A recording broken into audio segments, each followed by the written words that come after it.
চিকিৎসার বিষয়ে এটা আমরা কিছুই জানতাম না। ঠিক তখন যখন হচ্ছে সাইমনের জন্য টাকা তুলতেছি, তখনই চুলকানি শুরু হয় আমাদের নাসা ভাইয়ের। এর আগেও চুলকানি শুরু হয়েছিল, নাসা ভাই আমাদের নিয়ে রোস্ট করছিল। অ্যান্ড আমির নামে একটা ছেলে আছে, আমি বলছিলাম যে শার্ট বিক্রি করে আমি দিব, তার চুলকানি শুরু হয়েছে, সে জাঙ্গা বিক্রি করা শুরু করছে। জাঙ্গা বিক্রির টাকাটাও যদি দিত কনিমিয়ার কাজে আসতো, কিন্তু এরা মানুষের পাশে দাঁড়ায় না, এরা শুধু মানুষকে মজা নিয়ে ভিউ কামাইতে চায়। তো নাসা ভাই এই খোঁচাখুচির মধ্যে সাইমনের জন্য উত্তরবঙ্গ জেনে রাখো, এই শেরপুর জেলা থেকে কমপক্ষে 1 লক্ষ টাকা দিতে পারতাম, 1 লক্ষ টাকা দিতে পারতাম। এই টাকাটা দেওয়া যায় না শুধু একজন নাসার কারণে। আজকে 10 লক্ষ টাকা আমি কনি ভাইকে দিয়ে যেতে পারতাম, শুধু দিতে পারলাম না এই নাসা ভাইয়ের কারণে। এই নাসার কারণে কেন পারলাম না? এই কনি নিয়ে সে প্রসঙ্গটা তুলতেছিল, মানে সে আমাকে বুঝাইতেছে অন্য জেলায় কাজ করি, নিজের জেলায় রুগে কি চোখে দেখি না?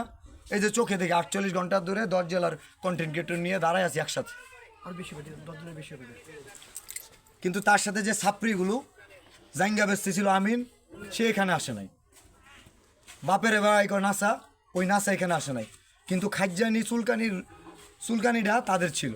কেন? কনির জন্য যখন বললাম 10 লক্ষ টাকা কেউ না দিলে আমি দিব, বলতা আমি দিব, তাইলে আমরা অর্ধেক ভাগ করে নিতাম। যার সাথে পারবে না তার সাথে লাগতে আসো কেন? আজকে এই কনিমিয়ার কই? কনিমিয়ার মা কোথায়?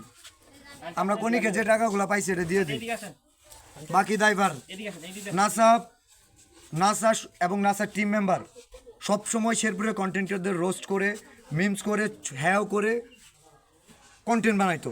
নাসা শেরপুর জেলা কন্টেন্টারদের কাছে মাফ চাইবে। যদি মাফ না চাই, আমরা শেরপুর জেলায় এই যে নাসা কনিমিয়ার যে উদ্যোগটা নিছে, এখানে যে ছিল না, এবং সাইমনের ব্যাপারে নিশ্চুপ, সাইমনের ব্যাপারে একটা কথা বলে নাই, এবং তার যারা ক্রিয়েটর ছিল কেউ সবাই চুপ ছিল। এটার কারণ জানতে চাই, সাইমন কি অপরাধ করছিল তার বাবার কাছে জানতে চাই। আপনার মুখ থেকে বলেন, যে আপনি ছেলেকে বলবেন নাসার সাথে কি এমন হয়েছিল, যে আপনি বলেন। কোনি ভাই বল। আসলে সাইমন তো একটা মাসুম বাচ্চা, সাইমনের সঙ্গে